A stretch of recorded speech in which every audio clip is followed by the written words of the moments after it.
इस वक्त की बड़ी खबर आ रही है अमेरिका में भारतीय राजनयिक देवयानी से जुड़ी हुई। देवयानी के साथ अमेरिका में हुई बदसलूकी के मामले में भारत में तूल पकड़ लिया है। इस मामले में सरकार पर सदन के भीतर चौतरफा हमला हुआ है। ये मामला राज्यसभा में उठा और इस पर सभी दलों के नेताओं ने अमेरिकी रवैये के खिलाफ तल्खी से अपनी बातें रखी। ज्यादातर दलों ने केंद्र सरकार पर पूरे मामले में ढुलमुल रुख अपनाने का आरोप लगाया और कहा कि सरकार को इस मामले में सख्त कदम उठाना चाहिए। बीजेपी ने सरकार से अब तक उठाए गए कदमों के बारे में जानकारी देने की मांग की, तो दूसरे कई दलों ने सरकार के उठाए कदमों को लेट लतीफी करार दिया। कई नेताओं ने तो सरकार के नेतृत्व क्षमता पर ही सवालिया निशान लगाया।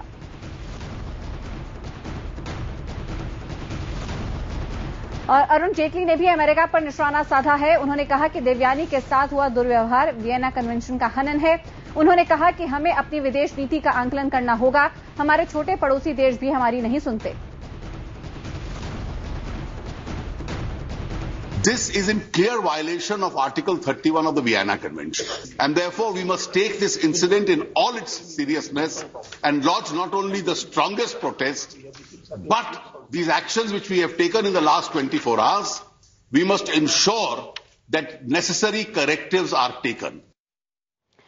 और मायावती ने कहा है कि देवयानी के साथ बेहद शर्मनाक हरकत की गई है। उन्हें नौकर के बहाने से अपमानित किया गया है। मायावती के मुताबिक दलित होने की ही वजह से सरकार ने शुरुआत में इस मामले को ज्यादा तवज्जो नहीं दी। मायावती ने इसे दलित के साथ अपमान करार दिया। चेकिंग के दौरान जो उसको चेक किया गया तो जो तरीका था, मेथड था, वो बहुत ही शर्मनाकजनक था, अपमानजनक था। तो उसको सेंट्रल गवर्नमेंट को बहुत ही गंभीरता से लेना चाहिए। वहीं केंद्रीय वाणिज्य मंत्री आनंद शर्मा ने कांग्रेस का बचाव करते हुए कहा कि विपक्ष के नेताओं की बात सुनने के बाद सरकार ने सख्त रुख अपना रखा है। हम जल्द ही इस पर बयान जारी करेंगे। कांग्रेस का भी विचार मिलेगा, पर क्योंकि सदन में बात उठी है, देश के सम्मान से संबंधित है, देश गुस्से में है, आक्रोश में है, तो सरकार की तरफ से भी इसका जवाब दिया जाएगा। और बीजेपी नेता यशवंत सिन्हा ने भारत सरकार के उठाए कदमों को उचित बताते हुए कहा कि अमेरिका के जो डिप्लोमैट हैं उनके खिलाफ कड़ा कदम उठाने की जरूरत है। देखिए, भारत सरकार ने अब तक जो कदम उठाए हैं मैं उनका स्वागत करता हूं। जिस तरह उसको अपमानित किया, वो कहीं से भी कोई कानून उसकी इजाजत नहीं देता है। अगर उसने वीजा के नियमों का उल्लंघन किया तो उसके साथ आतंकवादियों जैसा व्यवहार करने का किसी देश को अधिकार नहीं था, अमेरिका को भी नहीं। और कहीं न कहीं अमेरिका बहुत दंभ में काम कर रहा है। और हमारी सहयोगी स्मिता शर्मा लगातार इस खबर पर अपनी नजर बनाए हुए हैं। स्मिता, अब तक कैसे देख रही हैं आप इस मामले को? देखिए, इसे मुझे लगता है कि इस मामले को हमें इसके दो पहलुओं पर नजर डालने की जरूरत है। एक, इसका कानूनी जो पहलू है, क्योंकि इसमें जो चार्जेस लगे हैं देवयानी पर कि उन्होंने जिस तरीके से झूठे जो हैं एफिडेविट्स दिए, झूठे उन्होंने फॉर्म्स भरवाए, $4,500 देने की बात की अपनी मेड को, जबकि उनको $537 दे रही थी, जो कि डेली बेसिस पर $7 से कम होता है, जो मिनिमम वेजेस स्पेसिफाइड है अमेरिका में। अमेरिकी कानून के उल्लंघन का सवाल है। दूसरी ओर डिप्लोमैटिक इश्यू है।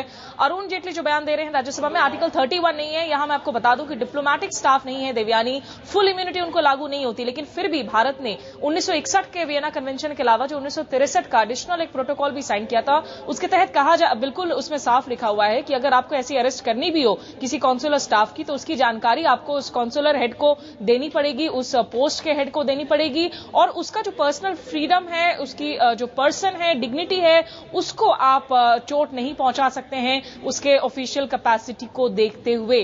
तो पार्लियामेंट के अंदर जो आउटरीच नजर आ रहा है, मुझे लगता है कि उसमें काफी लोग अपने अपनी वोट बैंक की भी उस पर नजर रखकर भी बात कर रहे हैं। मायावती का यह कहना कि चूंकि ये दलित हैं, इसीलिए भारत सरकार ने इतनी देर लगा दी मामले को उठाने में। मुझे लगता है कि थोड़ी सी जो है यहां पर हमारे सियासतदानों को भी जो है पॉलिटिकल मैच्योरिटी दिखाने की जरूरत है इन बयानों में।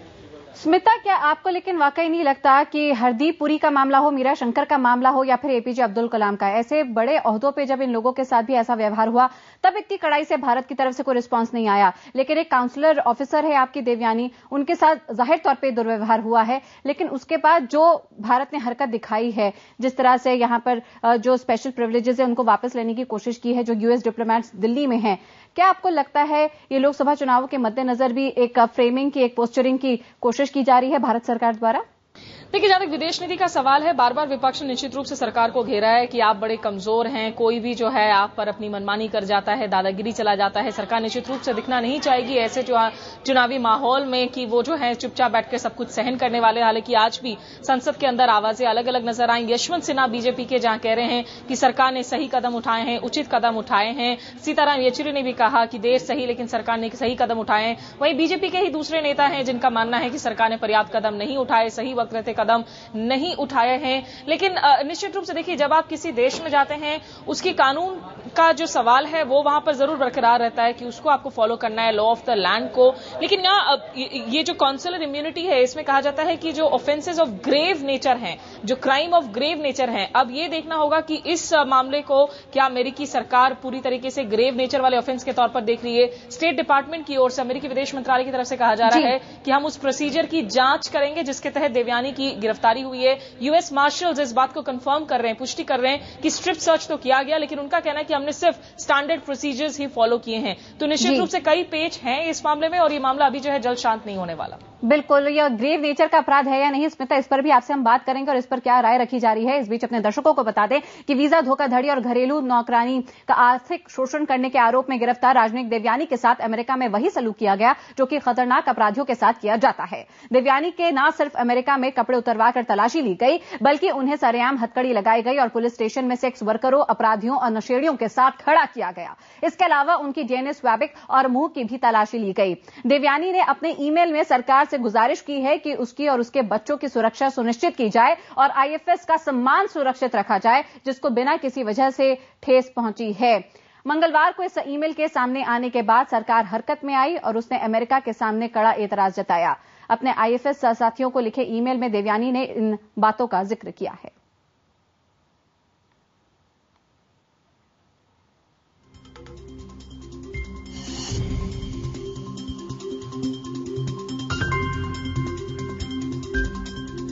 और अपने सहयोगियों को लिखे ईमेल में देवयानी ने क्या यहां पे बातें कही हैं, आइए देखते हैं। गिरफ्तारी की प्रक्रिया के दौरान मैं कई बार रो पड़ी। मेरे साथ जैसा दुर्व्यवहार किया गया, बार बार मुझे हथकड़ी लगाई गई, कपड़े उतार कर तलाशी ली गई, कैविटी सर्च किया गया, मेरा डीएनए स्वाब लिया गया और फिर मुझे जेल में दूसरे अपराधियों और नशेड़ियों के साथ बंद कर दिया गया। ये सब तब हुआ जब बार बार मैंने कहा कि मुझे राजनयिक विशेषाधिकार हासिल है, लेकिन फिर मैंने ये सोचकर खुद को संभाला कि मैं अपने साथियों और अपने देश का प्रतिनिधित्व कर रही हूँ।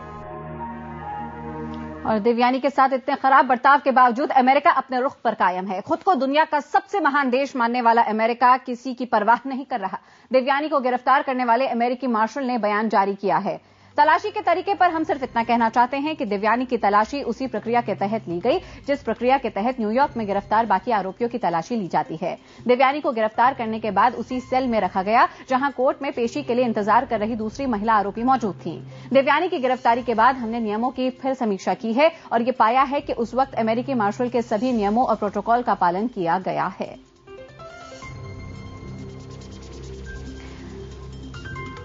और इस मामले में अमेरिकी मानवाधिकार संस्था यूएस ह्यूमन राइट्स वॉच ने भी अपनी सरकार का पक्ष लेते हुए बयान जारी किया है। संस्था का कहना है कि पुलिस की कस्टडी में लिए गए लोगों की कपड़े उतारकर तलाशी लेना मानवाधिकारों को लेकर एक बड़ा सवाल है।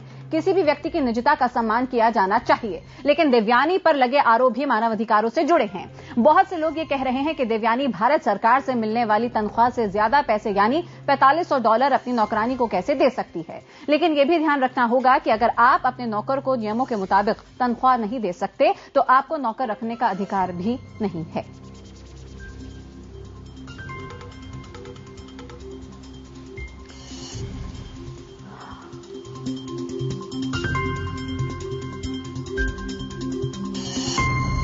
और आपको बता दें कि स्मिता लगातार इस खबर को ट्रैक कर रही हैं, वो लगातार हमारे साथ बनी हुई है। लेकिन इस बीच देवयानी के पिता भी हमारे साथ जुड़ चुके हैं, उत्तम खोबरागड़े। उत्तम जी, आपकी इस वक्त प्रतिक्रिया और क्या कहना चाहते हैं आप? नहीं, ये अभी वो बोल रहे थे ये सारा सर झूठा है। हमने उनको, वो मेड सर्वेंट को देवयानी ने वहां के लॉ के मुताबिक तनख्वाह दी है। जो लॉ के मुताबिक जो मिनिमम वेज एक्ट है उससे $1,670 होता है। हमने उसको इससे ज्यादा पेमेंट किया है, हमारे पास उसका प्रूफ था। लेकिन बिना वो प्रूफ देखे ये कार्रवाई करना तो उसका उद्देश्य दूसरा है। बिल्कुल, लेकिन उत्तम जी अभी ये और ये बताइए कि जिनेवा कन्वेंशन में लिखा है कि अगर राजनीति को अरेस्ट करना ही पड़ा तो उनको ड्यू डिग्निटी से ही के उनकी प्रोसीजर वो जिनेवा प्रोसीजर नहीं देखा। उन्होंने ये नहीं देखा उस टाइम कि वो एक डिप्लोमेट है, वो एक नॉर्मल पर्सन नहीं है। बिल्कुल उत्तम जी, लेकिन यहाँ पर वीजा में गलत इंफॉर्मेशन देना, पासपोर्ट की गलत इंफॉर्मेशन देना, ऐसे भी आरोप देवयानी पे लगे हुए हैं। और अगर अमेरिका में ये संगीन आरोप ये मैंने कल पेपर्स दिखाया आपको, प्रेस वाले को, मिनिस्टर को। ये आरोप सरासर गलत और फैब्रिकेटेड है। एप्लीकेशन फाउंड किया है संगीता रिचर्ड ने एप्लीकेशन, और उनका खुद का वेबसाइट बोलता है कि जो पर्सन एप्लीकेशन के लिए वीसा के लिए एप्लीकेशन करेगा वही उसके लिए जवाबदार रहेगा। दूसरा उन्होंने लिखा है कि वहां जो $4,500 है, आप ठीक से पढ़िए वो एप्लीकेशन, वो एम्प्लॉयर की सैलरी है, एम्प्लॉय की नहीं। और उनका ये आरोप है कि उनको 4,500 लिखा था लेकिन कम दे रहे। अरे भाई वो उसकी सैलरी नहीं है, आप ठीक से पढ़ो अपना फॉर्म, खुद के फॉर्म ठीक से नहीं पढ़ा है। और ये फैब्रिकेटेड एफआईआर करके जो सीक्रेटली वो कार्रवाई किया है, उसका उद्देश्य केवल ये देश को अपमानित करना है। स्मिता, हम यहाँ पे सुन रहे हैं देवयानी के पिताजी को और वो कह रहे हैं कि पूरा का पूरा मामला फैब्रिकेटेड है। अभी आपने यहाँ पे जिक्र किया था कि अगर कोई ग्रेव नेचर का ऑफेंस है तो जाहिर तौर पर फिर वो काउंसलर ऑफिस का ही कोई अधिकारी क्यों ना हो, कोई काउंसलर ही क्यों ना हो, उसके खिलाफ कार्रवाई की जा सकती है क्योंकि डिप्लोमेटिक इम्यूनिटी उसे नहीं मिलती है। ऐसे में स्मिता, अगर ये वाकई में ग्रेव ऑफेंस था तो कई लोग तर्क ये दे रहे हैं तो फिर इतनी जल्दी देवयानी को छोड़ा क्यों गया, अगर वो इतने संगीन आरोप में उन्हें पकड़ा गया था तो? दो चीजें तेजस्वी, पहला मैंने ये नहीं कहा कि ग्रेव ऑफेंस हो तो उनको अरेस्ट किया जा सकता है। मैंने ये कहा कि ग्रेव ऑफेंस के नेचर में अगर उनको अरेस्ट किया जाता है, लेकिन कौंसल स्टाफ को, कौंसल हेड को इसकी जानकारी मिलनी चाहिए। दूसरी बात है उनकी रिहाई जो है $250,000 के बॉन्ड के बेसिस पर हुई है। कोई मामूली जो है इस तरह की रिहाई नहीं है। लेकिन उत्तम जी, अगर मैं सबसे पहले आपसे जान सकूं इस वक्त देवयानी की मानसिक स्थिति के बारे में अगर कुछ बता सके, जो ईमेल उन्होंने आईएफएस अफसरों को लिखा है उसमें शुक्रिया अदा किया उनके सपोर्ट के लिए, और अपनी जो डीएनए स्वैबिंग की बात की है, कैविटी सर्च की बात की है, यूएस मार्शल्स स्ट्रिप सर्च की बात को उसकी पुष्टि कर रहे हैं, लेकिन बाकी इन तमाम चीजों को स्टैंडर्ड प्रोसीजर बता रहे हैं। ये स्टैंडर्ड प्रोसीजर किसके लिए है? हार्डेंड क्रिमिनल के लिए है। ये डिप्लोमेट के लिए जिनेवा कन्वेंशन में स्टैंडर्ड प्रोसीजर वहां भी लिखा है। ये ड्यू डिग्निटी रखा गया था क्या? ये ऑफेंस ऐसा था, ये सब करना जरूरी था क्या? एलिगेशन क्या है? 1 साल पहले जो वीसा एप्लीकेशन मेड ने किया था, वीसा एप्लीकेशन मेड ने किया, उसका इंटरव्यू उनको अफसर ने लिया और गुना मेरे लड़की पे हो रहा। तो अगर वीसा में कुछ गड़बड़ है वीसा एप्लीकेशन में, तो वो मेड और वो जो अफसर ने उसका इंटरव्यू लिया, जब उन्होंने 2 बार वो मेड का इंटरव्यू लिया तब उनके ऑफिस के नशे में थे। सर, लेकिन आपको पता है कि जहां तक डोमेस्टिक हेल्प के कंडीशन का सवाल है, इसको अमेरिका में जो है बड़े कड़े तरीके से देखा जाता है। और खुद न्यूयॉर्क की अगर मैं इसी पोस्ट की बात कर लूं, यहां पिछले साल ही 2012 में जो है 1.5 मिलियन पे करना पड़ा था हमारे एक अफसर को अपनी मेड को डोमेस्टिक अब्यूज के लिए। उसके पहले 2011 में भी जो है एक और कॉन्सुलर स्टाफ विवादों में रह चुके हैं। तो निश्चित रूप से वहां उनके जो कानून है इन मामलों में वो बड़े कड़े हैं। ये पहली बात है, आप ऑफेंस किस कारण के लिए रजिस्टर किया है? इसमें इल ट्रीटमेंट के लिए क्या है, वीसा फ्रॉड के लिए? ये देखो आप पहले। ये अगर एफआईआर में ये लिखा उनको इल ट्रीटमेंट किया होगा तो हम मान लेते हैं। वो बोलते हैं कि वीसा फ्रॉड की केस है, फिर इल ट्रीटमेंट कहां गया? सर, संगीता रिचर्ड की तरफ से दूसरी बात कही गई है। अरे सुनो, जस्ट शट अप, सुनो पहले मेरी बात। सर, आई एम सॉरी, आप प्लीज उत्तम जी आपसे यहाँ पे हम आग्रह करेंगे अगर सभ्यतापूर्ण हम इस बात को आगे लेके जा सकें। लेकिन let me talk, don't intervene में, लेट मी टॉक। देखो, ये जो पेमेंट का सवाल है वो हम खुद हाई कोर्ट में गए, हमने हाई कोर्ट में पर्टिकुलर्स दिया कितना पेमेंट करना था और कितना हम कर रहे, और ये सब सुनने के बाद हाई कोर्ट ने स्टे दिया था। सर, ये हाई कोर्ट भारतीय हाई कोर्ट है, हम अमेरिकी कानून की बात कर रहे हैं। You have to respect the law of the land. हम अमेरिकी कानून की बात कर रहे हैं सर। यस मैडम, ये भारत के हाई कोर्ट ने जो अमेरिकन कानून के साथ ही पेमेंट हुआ कि नहीं, इसके लिए स्टे दिया है, क्योंकि उनको हमने पूरा प्रूफ दिखाया था कि अमेरिकन लॉ के मुताबिक पेमेंट हुआ है। आप कह रहे हैं कि जो मिनिमम वेजेस का सवाल है अमेरिका में $7 से ज्यादा जो कम से कम पर डेली बेसिस पर देना है वो आपने दिया है। नंबर ऑफ आवर्स मिनिमम जो काम करने की बात है संगीता रिचर्ड्स की, उसको आपने फॉलो किया है सर? यस, बिल्कुल फॉलो किया है हमने, और उसका प्रूफ हमने हाई कोर्ट में दिया है बॉम्बे के, दिल्ली के, तभी हमें स्टे मिला है। सर, उत्तम जी, उसका मिनिमम वेज उसके सुनो मैडम, मेरे उसका नंबर ऑफ आवर्स जितना काम किया वो 9.7 के हिसाब से उनने उससे ज्यादा पेमेंट हुआ है हमने जो उस पे खर्चा किया है वो, और हमारे पास उसका रिकॉर्ड है पूरा। अब हमने उनको $600 यहां दिए हैं, $1,000 वहां दिए हैं, उनका रहने का खर्च पूरा कर देते, उनको एक रहने के लिए रूम दिया था, खाना पीना, मेडिकल असिस्टेंट, ये सब मिलाए तो हमने जो मिनिमम वेजेस एक से उससे ज्यादा पेमेंट कर दिया है। वो तो किसी ने देखा ही नहीं, वो दिल्ली हाईकोर्ट ने देखा है। चलिए सर, ऐसे में आपको क्या लगता है भारत सरकार की अभी तक जो प्रतिक्रियाएं रही हैं, जो कदम उठाए हैं, उसको क्या आप पर्याप्त मानते हैं, उचित मानते हैं? नहीं, ये थोड़े उचित है, पर्याप्त नहीं है, उचित है लेकिन पर्याप्त नहीं है। जब तक ये नहीं, फिर उनके यहां क्या करते हैं, अगर ये है तो पहले तो भारत सरकार ने अभी उनके कॉन्सुलेट अफसर की सबसे इम्यूनिटी निकाल देना चाहिए। वो हमारे 10% पुलिस बॉम्बे के वो यूएस कॉन्सुलेट को क्यों प्रोटेक्ट कर रहे हैं, निकाल दो सब पुलिस वहां से। आप साहब हमारे आर पाटिल को आप ये करो हमारी तरफ से कि भैया वहां हमारे लोगों का रक्षण करना हमारे पुलिस का काम है, ये इनको आरक्षण क्यों कर रहे हैं, इनको निकाल दो सबको। वो रात को दारू पिए गाड़ी चलाते हैं बम्बई में, कॉन्सुलेट स्टाफ है, उनको इम्यूनिटी उसको उठाओ, डाल दो हमारे हवालात में।